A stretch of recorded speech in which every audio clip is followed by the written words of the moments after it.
ಮಾತುಕತೆ ಪ್ರಮೋದ್ ಶ್ರೀನಿವಾಸ್ ಜೊತೆ ನನ್ನ ಮೊದಲನೇ ಎಪಿಸೋಡ್ಗೆ ತಮಗೆಲ್ಲ ಸ್ವಾಗತ ಮಾಡ್ತಾ ಇದ್ದೇನೆ. ಇವತ್ತು ನಮ್ಮ ಜೊತೆ ಪದ್ಮನಾಭ ನಗರದ ಸೃಷ್ಟಿಕರ್ತರಾದಂಥ MK ಪುಟ್ಲಿಂಗಯ್ಯನವರ ಅಳಿಯ ಆದಂಥ ಪ್ರಕಾಶ್ ಅಣ್ಣ ಅವರು ನಮ್ಮ ಜೊತೆಗಿದ್ದಾರೆ. ನೀವು ನಿಮ್ಮದೇ ಆದಂಥ ಒಂದು ಕಲ್ಪನೆ ಇಟ್ಕೊಂಡು ನಿಮ್ಮದೇ ಆದಂಥ ಒಂದು ಹೋರಾಟದಲ್ಲಿ ಚೆನ್ನಾಗಿ ಓದಿ ಡೈರೆಕ್ಟರ್ ಆಗಿದ್ರಿ, ಜೈಲರ್ ಆಗಿದ್ರಿ, ರೇಷ್ಮೆ ಇಲಾಖೆಯಲ್ಲಿ ಕೆಲಸ ಮಾಡಿದ್ರಿ. ಆ ಸಸ್ಟೈನೆನ್ಸ್ ಅಂತ ಏನು ಕರೀತಾರೆ, ಇಚ್ಛಾಶಕ್ತಿ ನಿಮಗೆಲ್ಲ ಅದು ಯಾರಿಂದ ಬಂತು? ನೀನು ರೈತರುಗಳಿಗೆ ಸಹಾಯ ಮಾಡಿದ್ರೆ ನಿನಗೆ ಭಗವಂತ ಒಳ್ಳೇದು ಮಾಡ್ತಾನೆ, ನಿನ್ನ ಮಕ್ಳಿಗೆ ಒಳ್ಳೇದು ಮಾಡ್ತಾರೆ ಅಂತ ನಮ್ಮ ತಂದೆ ನಮ್ಗೆ ಯಾವಾಗಲೂ ಹೇಳ್ತಾ ಇದ್ರು. ಜೊತೆಗೆ ನಾನು ಕನಕಪುರದಲ್ಲಿ ಇದ್ದಾಗ DK ಶಿವಕುಮಾರ್ ಅವರು ನನಗೆ ಹೇಳ್ತಾ ಇದ್ರು, ನಾನು ಅವ್ರ ತಾಯಿ ಕೈನಲ್ಲಿ ರೇಷ್ಮೆ ಹಾಕ್ಸಿದ್ದೆ. ಪ್ರಕಾಶ್ ಅವರು ರೇಷ್ಮೆ ಹಾಕ್ಸಿ ನಮ್ಮ ತಾಯಿ ಹತ್ರ 2.5 ಲಕ್ಷ ರೂಪಾಯಿ ಸಂಪಾದನೆ ಮಾಡಿಸಿದ್ದಾರೆ ನಮ್ಮ ತಾಯಿ ಕೈಲಿ.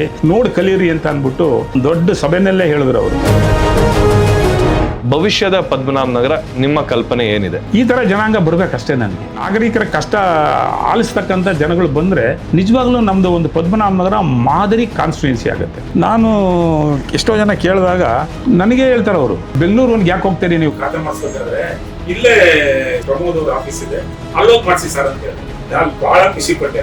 ನನಗೆ ಪಕ್ಷ ಪಾರ್ಟಿ ಇಂಪಾರ್ಟೆಂಟ್ ಅಲ್ಲ, ನನಗೆ ವ್ಯಕ್ತಿ ಇಂಪಾರ್ಟೆಂಟ್ ಅಷ್ಟೇ. ಆ ರೀತಿ ಕೆಲಸನ ನೀವು ಮಾಡ್ತಾ ಇದ್ದೀರಿ, ನಿಜವಾಗ್ಲೂ ನನಗೆ ಬಹಳ ಹೆಮ್ಮೆ ಆಗ್ತದೆ. ಶ್ರೀನಿವಾಸ್ ಅವ್ರ ಮಗ ಆಗಿರೋದಕ್ಕೆ ಸಾರ್ಥಕ ಅಂತ ಹೇಳ್ತೇನೆ. ಥ್ಯಾಂಕ್ ಯು ಪ್ರಕಾಶ್ ಅಣ್ಣ. ಎಲ್ರಿಗೂ ನಮಸ್ಕಾರ.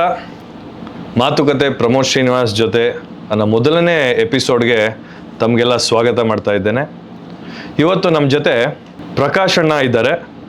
ಅವರು ಕರ್ನಾಟಕ ರೇಷ್ಮೆ ಇಲಾಖೆಯಲ್ಲಿ ಸುದೀರ್ಘ ಕಾಲ ಸೇವೆಯನ್ನು ಸಲ್ಲಿಸಿ ನಮ್ಮ ಪದ್ಮನಾಭ ನಗರದಲ್ಲಿ ಹಿರಿಯ ನಿವಾಸಿಗಳು ಆಗಿ, ಅಷ್ಟೇ ಅಲ್ಲ ಪದ್ಮನಾಭ ನಗರದ ಒಂದು ನಕ್ಷೆಯನ್ನು ರೆಡಿ ಮಾಡಲಿಕ್ಕೆ ಅವ್ರದ್ದೇ ಆದಂಥ ಒಂದು ಕೊಡುಗೆ ಆಗಿ ಪದ್ಮನಾಭ ನಗರದ ಒಂದು ಸೃಷ್ಟಿಕರ್ತರಾದಂಥ MK ಪುಟ್ಲಿಂಗಯ್ಯನವರ ಅಳಿಯ ಆದಂಥ ಪ್ರಕಾಶ್ ಅಣ್ಣ ಅವರು ನಮ್ಮ ಜೊತೆಗಿದ್ದಾರೆ. ಪ್ರಕಾಶ್ ಅಣ್ಣ ಅವರೇ, ನಿಮಗೆ ಈ ಕಾರ್ಯಕ್ರಮಕ್ಕೆ ಸ್ವಾಗತ. ನಮಸ್ಕಾರ.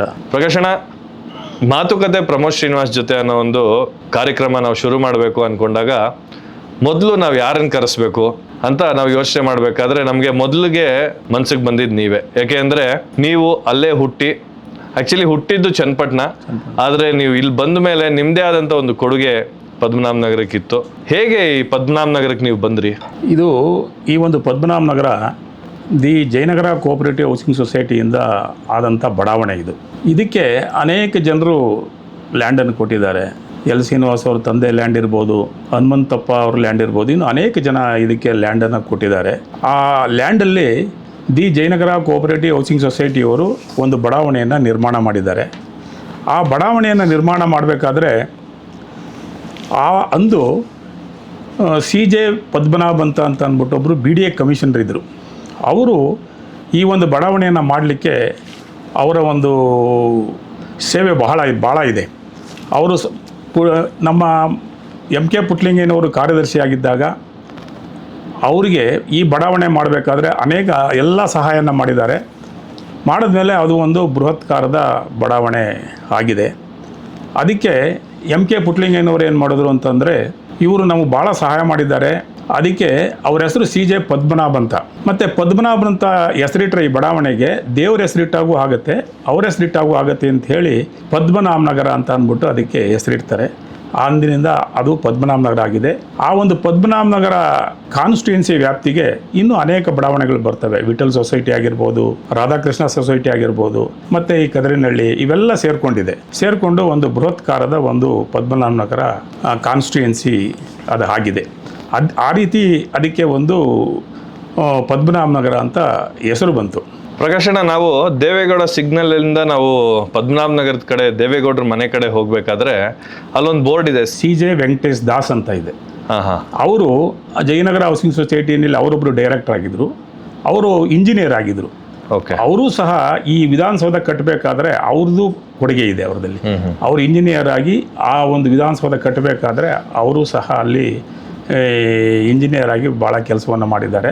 ಅವರು ನಮ್ಮ ಜಯನಗರ ಹೌಸಿಂಗ್ ಸೊಸೈಟಿಯಲ್ಲಿ ಅವ್ರನ್ನ ಡೈರೆಕ್ಟರ್ ಆಗಿ ತೊಗೊಂಡಿದ್ರು. ಅದಕ್ಕೆ ಆ ರೋಡ್ಗೆ CJ ವೆಂಕಟೇಶ್ ದಾಸ್ ಅಂತ ಇಟ್ಟಿದ್ದಾರೆ. CJ ವೆಂಕಟೇಶ್ ದಾಸ್ ರೋಡ್ ಇಟ್ಟಿದ್ದಾರೆ. ಸೊ ಮೂಲತಃ CJ ಪದ್ಮನಾಭ ಅನ್ನೋರು BDA ಕಮಿಷನರ್ ಆಗಿ ನಮ್ಮ ನಗರಕ್ಕೆ ಒಂದು ಅಪಾರವಾದಂಥ ಒಂದು ಕೊಡುಗೆಯನ್ನು ಸಲ್ಲಿಸಿದ್ದಾರೆ. ಹೌದು.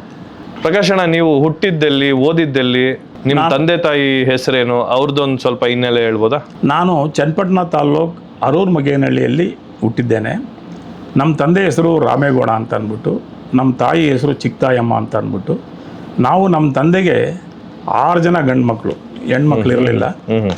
ನಾನು 2ನೇ ಮಗನಾಗಿ ನಮ್ಮ ಮೊದಲನೇ ಅಣ್ಣ ಅವರು ಸಹ ಪದ್ಮನಾಭ ನಿವಾಸಿನೇ ಅವರು ಆಗಿದ್ದರು. ಅವರು ಸೂಪರ್ಡೆಂಟ್ ಇಂಜಿನಿಯರ್ ಆಗಿ ನಿವೃತ್ತಿಯಾಗಿದ್ದಾರೆ KEB-ನಲ್ಲಿ. ನಾನು ಡೆಪ್ಟಿ ಡೈರೆಕ್ಟರ್ ಆಗಿ ಸೆರಿಕಲ್ಚರ್ ಡಿಪಾರ್ಟ್ಮೆಂಟಲ್ಲಿ ಕೆಲಸ ಮಾಡಿ ನಿವೃತ್ತಿಯಾಗಿದ್ದೇನೆ. ಇನ್ನೊಬ್ಬ ನನ್ನ ತಮ್ಮ ಮೆಕ್ಯಾನಿಕಲ್ ಇಂಜಿನಿಯರು ಸಹ ಅಲ್ಲೇ ನಾಗರಿಕನಾಗಿ ಅಲ್ಲೇ ಇದ್ದಾನೆ.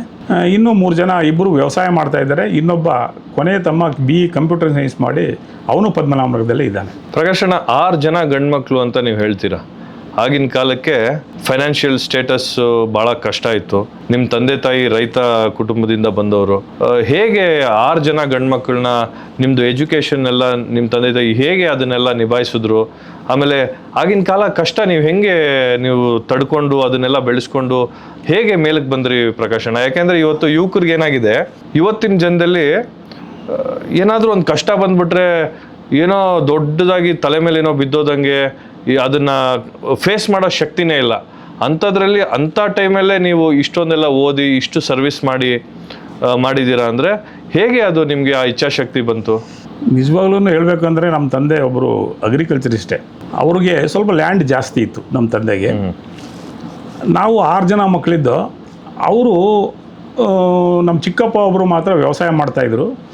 ಅವರು ಯಾರಾದರೂ ಓದದೆ ಹೋದರೆ ಫೇಲ್ ಆಗಿಬಿಟ್ರೆ ಅವ್ರನ್ನ ವ್ಯವಸಾಯಕ್ಕೆ ಹಾಕೋಬೇಕು ಅಂತ ಭಯ ಹುಟ್ಟಿಸ್ಬಿಟ್ಟಿದ್ರು ನಮ್ಮ ತಂದೆ. ನೋಡಪ್ಪ, ನೀವು ಓದಲಿಲ್ಲ ಅಂತಂದರೆ ನಿಮ್ಮ ತೊಗೊಂಡೋಗ್ಬಿಟ್ಟು ವ್ಯವಸಾಯಕ್ಕೆ ಹಾಕೋತಾರೆ ಅಂತ ಹೇಳಿದ್ರು. ಅದರಿಂದ ಆ ಒಂದು ಹಿನ್ನೆಲೆಯಲ್ಲಿ ನಮ್ಮ ಅಣ್ಣ ಅವರು ಚೆನ್ನಾಗಿ ಓದಿದ್ರು, ನಾನು ಚೆನ್ನಾಗಿ ಓದಿದೆ. ಇನ್ನೊಬ್ಬ ತಮ್ಮ ಮೆಕ್ಯಾನಿಕಲ್ ಇಂಜಿನಿಯರ್ ಆದ, ಇನ್ನೊಬ್ಬ ತಮ್ಮ ಕಂಪ್ಯೂಟರ್ ಸೈನ್ಸ್ ಇಂಜಿನಿಯರ್ ಆದ, ಇನ್ನೊಬ್ಬ BA ಮಾಡ್ದ, ಅವನು ವ್ಯವಸಾಯ ಮಾಡ್ತಾ ಇದ್ದಾನೆ. ಇನ್ನೊಬ್ಬ PUC ಮಾಡ್ದ, ನಾನು MSc ಮಾಡಿದೆ. ನಮ್ಮ ಅಣ್ಣ BE ಎಲೆಕ್ಟ್ರಿಕಲ್ ಮಾಡಿ ನಾವು 4 ಜನ ಕೆಲಸದಲ್ಲಿದ್ದೇವೆ. ಊರಲ್ಲಿ ಇಬ್ಬರು ವ್ಯವಸಾಯ ಮಾಡಿಕೊಂಡು ಇದ್ದಾರೆ. ಪದ್ಮನಾಭನಗರದ ಕಡೆ ಹೇಗೆ ಪ್ರಕಾಶಣ್ಣ ನಿಮ್ಮ ಪಯಣ? ಪದ್ಮನಾಭನಗರ ಅಂದರೆ ನಮ್ಮ ಮಾವರು ಜಯನಗರ ಹೌಸಿಂಗ್ ಸೊಸೈಟಿಯಲ್ಲಿ ಸೆಕ್ರೆಟರಿ ಆಗಿದ್ದರು. ಸೆಕ್ರೆಟರಿ ಆಗಿದ್ದಾಗ ನಾನು ಅಲ್ಲಿ ಮೆಂಬರ್ ಆಗಿ ಅವರ ಮಗಳನ್ನು ಮದುವೆ ಆದಾಗ ಅವರು ನನಗೆ ಒಂದು ಸೈಟನ್ನು 50-80 ಸೈಟನ್ನು ಕೊಟ್ಟರು. ಯಾವ ಇಸ್ವಿಲ್ ನೀವು ಬಂದಿದ್ದು? ನಾನು ಇಲ್ಲಿಗೆ ಪದ್ಮನಾಭರಿಗೆ ಬಂದದ್ದು 1989 ಬಂದೆ. ನಾನು 1989 ಇಲ್ಲಿಗೆ ಬಂದೆ. ಆವಾಗ ನಮ್ಮ ತಂದೆ, ನಮ್ಮ ಮಾವ ಅವರು, ಪ್ರಕಾಶ್ ನಿನಗೆ ಇಲ್ಲಿ ಒಂದು ಸೈಟ್ ಕೊಡ್ತಾ ಇದ್ದೀನಿ, ನೀವು ತೊಗೊಳ್ಳಿ ಅಂತ ಅಂದ್ಬಿಟ್ಟು ಸೈಟ್ ಕೊಟ್ಟರು. ಆ ಸೈಟ್ನಲ್ಲೇ ನಾನು ಮನೆ ಕಟ್ಕೊಂಡು ಅಲ್ಲೇ ವಾಸ ಮಾಡಿಕೊಂಡು ಇದೆ ನಾನು. ಹೇಗಿತ್ತು ಪ್ರಕಾಶಣ್ಣ 1989 ಪದ್ಮನಾಭನಗರ ಹೇಗಿತ್ತು? ಇಷ್ಟು ಡೆವಲಪ್ ಆಗಿತ್ತಾ? ಹೇಗಿತ್ತು ವಾತಾವರಣ? ಹೇಗಿತ್ತು? ನಿಜವಾಗ್ಲೂ ನನಗೆ ಸೈಟ್ ಅಲಾಟ್ ಆಗಿರೋದು 1982 ಸೈಟ್ ಅಲಾಟ್ ಆಗಿದ್ದು. ಆವಾಗ ನಾನು ನಮ್ಮ ಮಾವರ್ಗೆ ಹೇಳಿದೆ, ನಮ್ಗೆ ಇಲ್ಲಿ ಬೇಡಿ ಸೈಟು, ನಮಗೆಲ್ಲಾದ್ರೂ 9th ಬ್ಲಾಕಲ್ಲಿ ಕೊಡಿ, ಇಲ್ಲಾಂದರೆ 4th ಬ್ಲಾಕಲ್ಲಿ ಕೊಡಿ ಅಂತ ಹೇಳ್ತಾ ಇದ್ದೆ. ಆ್ಯಕ್ಚುಲಿ ಅದು ಒಂದು ಸೊಳ್ಳೆ ನಗರ ಅಂತ ಕರಿತಾ ಇದ್ದೆವು ನಾವು ಅದನ್ನು. ಭಾಳ ಸೊಳ್ಳೆ ಇತ್ತು. ಆ ದೇವೇಗೌಡ ಪೆಟ್ರೋಲ್ ಬಂಕ್ ಹತ್ರನೇ ಒಂದು ಹಳ್ಳ ಹೋಗ್ತಾ ಇತ್ತು, ಅಲ್ಲಿ ನೀರು ಹೋಗ್ತಾ ಇತ್ತು. ಅದಕ್ಕೆ ನಾವು ಅಲ್ಲಿ ಸೈಟ್ ಬೇಡ, ನಮ್ಗೆ ಇಲ್ಲಿ ಕೊಡಿ ಅಂತ ಕೇಳ್ತಾ ಇದ್ದೋ. ಇಲ್ಲ ಪ್ರಕಾಶ್, ನಾನು ಅಲ್ಲಿ ದೇವೇಗೌಡರಿಗೆ ಒಂದು ಸೈಟ್ ಕೊಟ್ಟಿದ್ದೀನಿ ನಿಮ್ಮ ಪಕ್ಕದಲ್ಲೇ, ಅವ್ರ ಮಗಳಿಗೆ ಕೊಟ್ಟಿದ್ದೇನೆ. ನೀವು ಸಿವಿಲ್ ಸರ್ವಿಸಲ್ಲಿ ಇರ್ತೀರಿ, ನೀವು ಅವ್ರ ಪಕ್ಕದಲ್ಲೇ ನಿಮ್ಗೆ ಕೊಡ್ತಾ ಇದ್ದೀನಿ, ನೀವು ತೊಗೊಳ್ಳಿ ಸೈಟನ್ನು ಅಂತ ಅಂದ್ಬಿಟ್ಟು ಫೋರ್ಸ್ ಮಾಡಿ ಅದನ್ನು ನನಗೆ ಸೈಟ್ ಕೊಟ್ಟರು. ಅಲ್ಲೇ ಮನೆ ಕಟ್ಕೊಂಡು ನಾನು ಅಲ್ಲೇ ವಾಸ ಮಾಡ್ಕೊಂಡಿದ್ದೇನೆ. ಪ್ರಕಾಶಣ್ಣ, ನೀವು ಪದ್ಮನಾಭನಗರಕ್ಕೆ ತುಂಬ ಹಳಬರು, ತುಂಬ ಹಿರಿಯರು ಎಲ್ಲ ಸರಿ. ಪದ್ಮನಾಭನಗರದ ಬಗ್ಗೆ ಜನ ಏನು ಅನ್ಕೊತಾರೆ, ಇದು ತುಂಬ ಡೆವಲಪ್ಡ್ ಜಾಗ, ಬೆಂಗಳೂರಿನ ಮಧ್ಯಭಾಗದಲ್ಲಿ ಇರ್ತಕ್ಕಂಥ ನಗರ, ಮೇಲ್ನೋಟಕ್ಕೆ ಎಲ್ಲರೂ ಅದೇ ರೀತಿ ಅನ್ಕೊತಾರೆ. ಆದರೆ ಪದ್ಮನಾಭನಗರದಲ್ಲಿ ನೀವು ಬಂದಾಗ ಯಾವ ರೀತಿ ಇಲ್ಲಿ ಜನ ಯಾವ ರೀತಿ ಇದ್ರು, ಎಲ್ಲಿಂದ ವಲಸೆ ಏನಾದರೂ ಬಂದಿದ್ರ ಪದ್ಮನಾಭನಗರಕ್ಕೆ, ಯಾವ್ಯಾವ ಹಳ್ಳಿ ಸೇರ್ಕೊತಾ ಇತ್ತು, ಮತ್ತು ಇಲ್ಲಿನ ಸ್ಥಿತಿಗತಿಗಳು ಅಂದರೆ ರೋಡ್ಗಳಾಗಿರ್ಬೋದು, ಟ್ರಾನ್ಸ್ಪೋರ್ಟ್ ಫೆಸಿಲಿಟಿ ಆಗಿರ್ಬೋದು, ಮತ್ತೊಂದು ಎಲ್ಲ ಸೌಕರ್ಯವಾಗಿತ್ತಾ ಅಥವಾ ಹೇಗಿತ್ತು? ಇಲ್ಲ, ಸೌಕರ್ಯ ಅಂತೂ ಅವಾಗ ಇರಲಿಲ್ಲ ಬಿಡಿ. ಲೇಔಟ್ ಮಾತ್ರ ಭಾಳ ಚೆನ್ನಾಗಿತ್ತು, ರೋಡ್ಸ್ ಎಲ್ಲ ಚೆನ್ನಾಗಿ ಮಾಡಿದರು ಜಯನಗರ ಹೌಸಿಂಗ್ ಸೊಸೈಟಿಯವರು. ಆದರೆ ಸೌಕರ್ಯ ಅಷ್ಟೇನಿರಲಿಲ್ಲ. ಹೀಗೆ ನನಗೂ ಎಲ್ ಶ್ರೀನಿವಾಸ್ ಅವ್ರಿಗೂ ಅವರು ಫಸ್ಟು ಕಾರ್ಪೊರೇಟ್ರಾಗಿ ಪದ್ಮನಾಭದಲ್ಲಿ ನಿಂತ್ಕೊಂಡ್ರವರು. ಆವಾಗ ಅವ್ರಿಗೂ ನನಗೂ ಒಂದು ಒಳ್ಳೆಯ ಸಂಬಂಧ ಬಂತು. ಅವರು ಎಲೆಕ್ಷನಲ್ಲಿ ಗೆದ್ದ ಮೇಲೆ ಅವರು ಸಹ ಈ ಒಂದು ಪದ್ಮನಾಭನಗರಕ್ಕೆ ಡೆವಲಪ್ ಆಗೋದಕ್ಕೆ ಭಾಳ ಸಪೋರ್ಟ್ ಮಾಡಿದ್ದಾರೆ. ಅವರು ಪ್ರಾಮಾಣಿಕವಾಗಿ ಕೆಲಸ ಮಾಡಿದ್ದಾರೆ. ಅವರ ಒಂದು ಕೆಲಸ ನನಗೆ ಭಾಳ ಇಷ್ಟ ಆಯಿತು. ಅವರು ಆವಾಗ ಡೆಪ್ಟಿ ಮೇಯರ್ ಆಗಿದ್ದಾಗ ಅವರು ಈ ಒಂದು ಪುಟ್ಲಿಂಗೆ ಆಟದ ಮೈದಾನ ಅಂತ ಗೆಜೆಟ್ ನೋಟಿಫಿಕೇಷನ್ ಮಾಡಿದ್ರು. ಗೆಜೆಟ್ ನೋಟಿಫಿಕೇಷನ್ ಮಾಡಿ ಇವರು ಪುಟ್ಲಿಂಗಯ್ಯನವ್ರ ಮಗಳು MP ಗಾಯತ್ರಿ ದೇವಿ ಅವ್ರ ಕೈಲೇ ನಾನು ಇದನ್ನು ಉದ್ಘಾಟನೆ ಮಾಡಿಸ್ತೀನಿ ಅಂತ ಹೇಳಿ ನಮ್ಮ ಮಿಸಸ್ಸನ್ನು ಕರೆಸಿ ಅವರು ಅದನ್ನು ಉದ್ಘಾಟನೆ ಮಾಡಿಸಿದ್ರು. ಅದಕ್ಕೋಸ್ಕರ ಈ ಒಂದು ಸಂದರ್ಭದಲ್ಲಿ ಅವರಿಗೆ ಪುಟ್ಲಿಂಗಯ್ಯನವರ ಕುಟುಂಬದ ಪರವಾಗಿ ನನ್ನ ವೈಯಕ್ತಿಕ ಪರವಾಗಿ ತುಂಬ ಹೃದಯದ ಧನ್ಯವಾದಗಳನ್ನು ಅವರಿಗೆ ಸಲ್ಲಿಸ್ತೇನೆ. MK ಪುಟ್ಲಿಂಗಯ್ಯನವರು ಅಂದರೆ ಭಾಳ ದೊಡ್ಡ ಹೆಸರು ಅಂತ ನಾವು ಎಲ್ಲ ಕೇಳ್ತಾ ಇದ್ವಿ.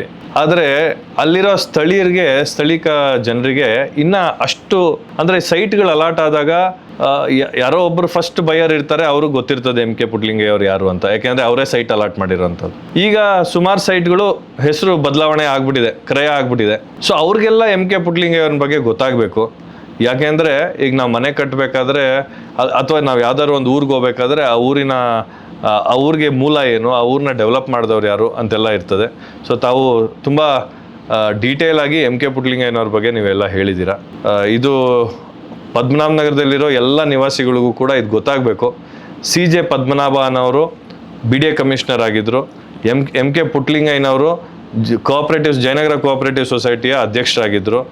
ಅವರು ಈ ಬಡಾವಣೆಗೆ ಮೂಲ ಕಾರಣ ಈ ಬಡಾವಣೆ ಸೃಷ್ಟಿಯಾಗ್ಲಿಕ್ಕೆ ಮೂಲ ಕಾರಣ. ಹೌದು ಪ್ರಕಾಶನ, ಅದು ಬಿಟ್ಟು ನೀವು ನೋಡಿದ ಪದ್ಮನಾಭ ನಗರಕ್ಕೂ ಇವತ್ತಿರೋ ಪದ್ಮನಾಭ ನಗರಕ್ಕೂ ಒಂದು ಡಿಫ್ರೆನ್ಸ್ ಅಂತ ಇರ್ತದೆ. ಈಗ ಯಂಗ್ಸ್ಟರ್ಸ್ ಜಾಸ್ತಿ ಆಗಿದ್ದಾರೆ ಪದ್ಮನಾಭ ನಗರದಲ್ಲಿ, ಯಾಕಂದರೆ ಒಂದು ಪೀಳಿಗೆ ದಾಟಿ ಇನ್ನೊಂದು ಪೀಳಿಗೆ ಹೋಗಿದೆ.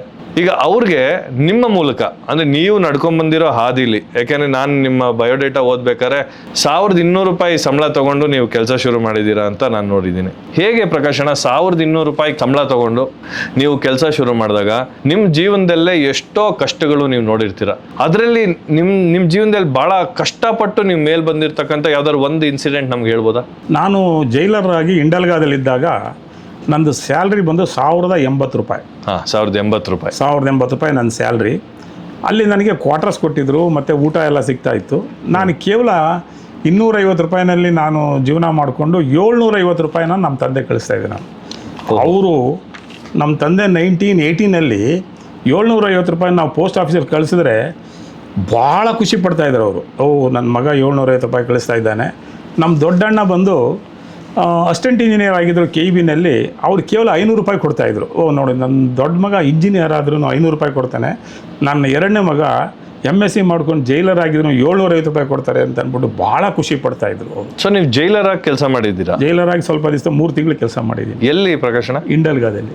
ಓಹೋ, ಇದೆಲ್ಲ ನೋಡಿ ಸುಮಾರು ತಿಳ್ಕೊಂಡು ಒಬ್ಬ ಮನುಷ್ಯನ ಬಗ್ಗೆ ನಾವು ಮೇಲ್ನೋಟಕ್ಕೆ ಏನೋ ಅಂದ್ಕೊಂಡಿರ್ತೀವಿ, ಆದರೆ ಅವರ ಒಳ ಇದರಲ್ಲಿ ಹೋದಾಗ ಅವ್ರು ಏನೇನು ಕೆಲಸ ಮಾಡಿರ್ತಾರೆ ಅಂತ ಗೊತ್ತಾಗುತ್ತೆ.